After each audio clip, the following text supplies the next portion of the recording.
साथियों पिछली क्लास में हमने चर्चा किया था जो आपका गणित शिक्षण है उसमें एक टॉपिक है कि गणित शिक्षण के जो उद्देश्य हैं उन उद्देश्यों के बारे में।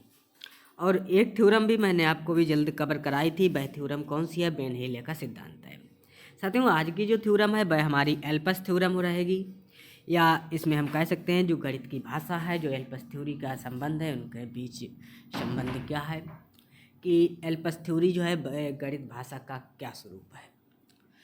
और साथियों जैसे कि यदि आपने एल्पस थ्योरी की हमारी एक वीडियो और बनी है, आप लोगों ने उसको काफ़ी देखा, बहुत अच्छा लगा है, तो साथियों हमें उम्मीद है कि आप लोगों को यह वीडियो पसंद आएगी।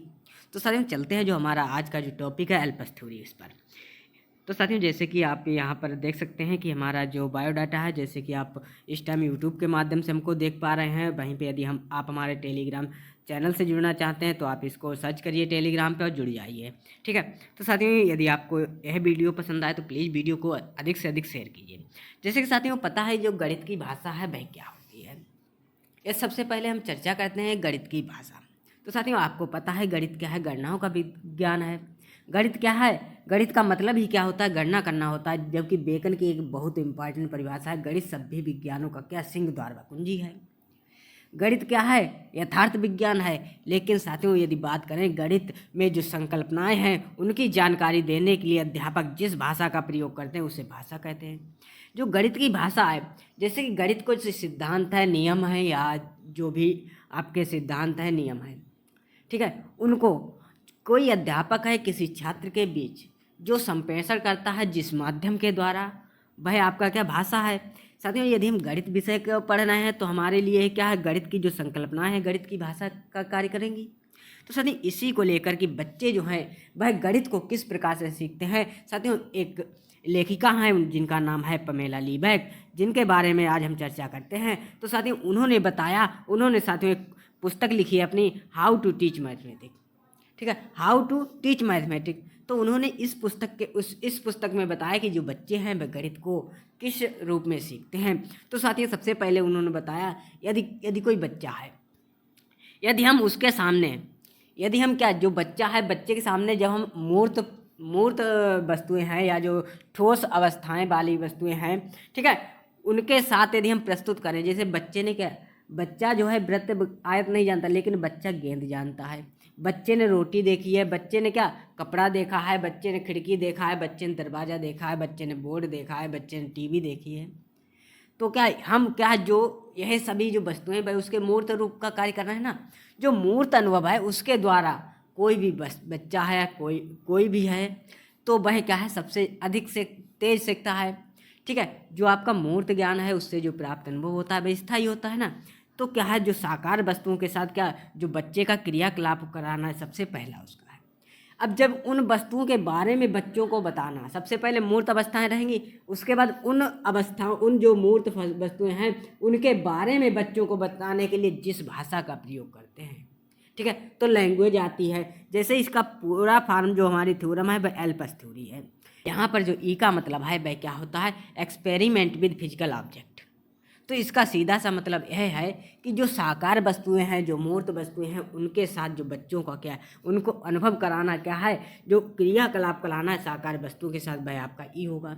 जब साकार वस्तुओं के बारे में बच्चों को बताना या उस बच्चों को बताने के लिए जो साकार वस्तुएं हैं, जो भी एक्सपेरिमेंट है, जो फिजिकल ऑब्जेक्ट हैं, उनके बारे में डिस्क्राइब करने के लिए जिस लैंग्वेज का प्रयोग करते हैं वही एल है यहाँ पे। तो लैंग्वेज आता है। फिर उसके बाद क्या है, जब बच्चे को उसके बारे में बताते हैं, बच्चे के मन में क्या, जो बच्चे के दिमाग है, माइंड में क्या होता है कि उसका जो है एक चित्र जो है उसका जो पिक्चर है वह क्या होता है, वह रिप्रेजेंट करने लगता है। जो एक्सपेरिमेंट का जो पिक्चर है वह बच्चे के दिमाग में आ जाता है, वही यहाँ पर पी है। पी फॉर क्या है? Picture that represent that experiment, कि जो बच्चे के दिमाग में जो चित्र बना है, जो स्थायी चित्र बनता है, तो वह किसको प्रेजेंट करता है? जो बच्चे के जो प्राप्त अनुभव है उसको व्यक्त करेगा। उसके बाद यदि उसको किसी भी एक सिंबल के द्वारा हम व्यक्त कर देते हैं तो एस फॉर क्या है? सिंबल है। यही क्या है? एल्पस थ्योरी है। तो एल्पस थ्योरी यह है कि जैसे कि आपका दिया गया है एल्पस, ई का मतलब क्या होता है? Experiment with physical object. जैसे हमने आपको बताया कि साकार वस्तुओं के साथ अनुभव करना, ठीक है। उसके बाद क्या, उन साकार वस्तुओं के बारे में बताना या जो क्या करना, डिस्क्राइब करना किसके माध्यम से किया जाएगा, लैंग्वेज के माध्यम से किया जाएगा ना, भाषा के माध्यम से किया जाएगा, वही एल है हमारा। उसके बाद क्या किया जाएगा, जो भी पिक्चर उस जो साकार वस्तु है जिसके बारे में हमने जो क्रियाकलाप है उसके बारे में बताया, उसका कोई भी पिक्चर है वह रिप्रेजेंट करेगा उस वस्तु को, पी फॉर पिक्चर आएगा। लेकिन उसके बाद उसको कोई एक सिंबल के द्वारा यदि हम व्यक्त कर देते हैं तो वही क्या है हमारा एस है। तो बच्चों में सबसे पहले साकार वस्तुओं के साथ क्रियाकलाप करना, उसके बाद जो छिपे हुए जो अनुभव हैं या जो भी आपकी वस्तुओं के बारे में जो वर्णन करना है, वर्णन करने को यदि कहना है तो वह आपका लैंग्वेज हो जाएगी। उसके बाद उसका एक क्या जो पिक्चर है जो कि आपकी जो भी वस्तु है उसके बारे में रिप्रेजेंट करता है वह पी आएगा। उसके बाद यदि हम उसको किसी सिंबल के द्वारा व्यक्त करते हैं वही ऐसा है। ठीक है, तो साथियों ये था हमारे एल्पस थ्योरी। वहीं पर यहीं पर एक छोटा सा हमने पॉइंट लिया है कि गणित की भाषा सरल है कठिन है। तो साथियों आपको पता होना चाहिए जो गणित की भाषा है वह तो सरल होती है, लेकिन यदि जैसे कि चिन्ह है, चिन्हों के आधार पर, तो यदि चिन्हों का प्रयोग करते हुए चिन्हों के आधार पर जो गणित की भाषा है वह आपकी कठिन मानी जाती है। लेकिन जो गणित की भाषा है, वैसे तो गणित की भाषा आपकी सरल होती है, लेकिन चिन्हों के आधार पर गणित की भाषा है वह कठिन मानी जाती है, क्योंकि कुछ चिन्ह ऐसे होते हैं जो अपना स्थान क्या है बदलते रहते हैं। इसीलिए सत्य यदि आपसे पूछा जाए गणित की भाषा कैसी है, कठिन है, सरल है, तो आपको जवाब यही देना है कि गणित की भाषा तो सरल होती है, लेकिन यदि चिन्हों का प्रयोग किया जाए, चिन्हों के आधार पर गणित की भाषा कठिन मानी जाती है, क्योंकि कुछ चिन्ह ऐसे होते हैं जो अपना स्थान बदलते रहते हैं। साथियों वहीं पर हमसे कुछ क्वेश्चन पूछे गए हैं, क्योंकि इसके जो क्वेश्चन है वह लगभग हर बार परीक्षा में पूछा जाता है। एक क्वेश्चन हमसे पूछा गया है कि प्रारंभिक कक्षाओं में एक गणितीय अवधारणा के विकास में निम्नलिखित निर्देशों का अनुक्रम किस प्रकार किया जाना चाहिए। Which sequence of the following instructions should be followed in development of a mathematical concept in elementary classes? आपके ऑप्शन क्या क्या हैं, ड्राइंग पिक्चर का, यूजिंग सिंबलिक रिप्रेजेंटेशन का, या प्रोवाइडिंग एक्सपीरियंस का, या एक्सपेलिंग थ्रू लैंग्वेज का। कि आपका चित्र बनाना, प्रतीकात्मक प्रतिनिधित्व का उपयोग करना, अनुभव प्रदान करना, या भाषा के माध्यम से समझाना। तो साथियों आपको पता है अभी आपने क्या पढ़ा, एल्पस थ्योरी पढ़ा, ELPS थ्योरी। इसका मतलब जो ई का मतलब क्या था, एक्सपीरियंस विद किसके साथ, फिजिकल ऑब्जेक्ट के साथ। तो इसमें सबसे पहले क्या आएगा, फिजिकल ऑब्जेक्ट के साथ एक्सपेरिमेंट करना। उसके बाद लैंग्वेज आपका क्या आता है, दूसरा एल है, एल से लैंग्वेज आपका दूसरा नंबर रहेगा। उसके बाद क्या पिक्चर आती है, क्या आएगा, तीसरे नंबर पर हमारा पिक्चर आएगा। उसके बाद क्या सिंबल का मतलब प्रतीक होता है, तो पहले नंबर पर क्या आएगा आपका अनुभव प्रदान करना। तो आपका कौन सा ऑप्शन सही होगा, थर्ड, फोर्थ, 1 और 2। आप देख लिए थर्ड, फोर्थ, 1 और 2, ऑप्शन नंबर बी क्या होगा इसका राइट आंसर होगा। वहीं पर एक क्वेश्चन आपसे पूछा गया है कि कक्षा 4 में चतुर्थांश 1/4 की संकल्पना को समझाने के लिए अध्यापक को कौन से उचित अनुक्रम का अनुसरण करने की आवश्यकता है। What is the correct sequence of a teacher of class 3rd needs to follow to explain the concept of quarter? यानी क्वार्टर क्या होता है, 1/4 होता है। किसी का 1/4 यदि समझाना हो तो अध्यापक को कौन सा सीक्वेंस यूज करना होगा, वही आपके ऑप्शन है। चतुर्थांश के प्रतीक को श्यामपट्ट पर लिखना होगा, कि ठोस पदार्थों को लेकर उसे चतुर्थांश में विभाजित करना होगा, या चतुर्थांश को प्रदर्शित करने वाले चित्र दिखाने होंगे।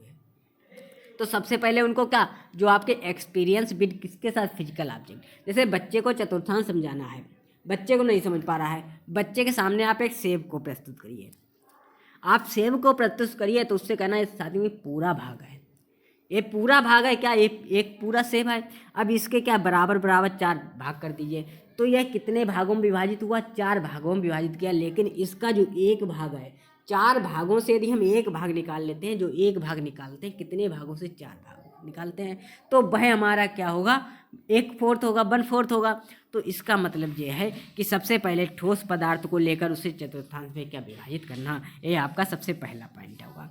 उसके बाद उसको क्या होगा, उसके लैंग्वेज के रूप में प्रयोग करना। लेकिन लैंग्वेज के रूप में प्रयोग करना या श्यामपट्ट पर प्रतीक को लिख, या फिर लैंग्वेज के भाषा का जिक्र नहीं किया गया। उसके बाद आपसे क्या कहा गया, प्रदर्शित करने वाले चित्र, पिक्चर की बात कर रहा है, एल नहीं है, आप एल को छोड़ दीजिए, फिर आपका पिक्चर आ जाएगा। यदि पिक्चर के बाद लास्ट में आपका क्या आता है, सिंबल आता है, यस आता है। यस का मतलब आपका थर्ड, आपका आएगा सेकेंड, थर्ड और फर्स्ट। आपका देख लिए BCA ऑप्शन नंबर बी क्या होगा इसका राइट आंसर होगा। ठीक है। तो साथियों ये थे हमारे 2 क्वेश्चन जो कि आपके लगभग हर साल परीक्षा में इस कॉन्सेप्ट के द्वारा आपसे पूछे जाते हैं। तो साथियों यदि आपको पिछली वीडियो अभी तक नहीं देखी है तो आप वह भी वीडियो देख लीजिए, बर्न हेले का सिद्धांत देख लीजिए, आप एल्पस थ्योरी देख लीजिए। या साथियों एल्पस थ्योरी को और डिटेल में देखना है तो साथियों एक वीडियो हमारी और पड़ी हुई है एल्पस थ्योरी का, आप सर्च करिए एल्पस थ्योरी तो आपको ऊपर ही वीडियो मिल जाएगी। तो साथियों आप वह भी देख सकते हैं। Thanks for watching.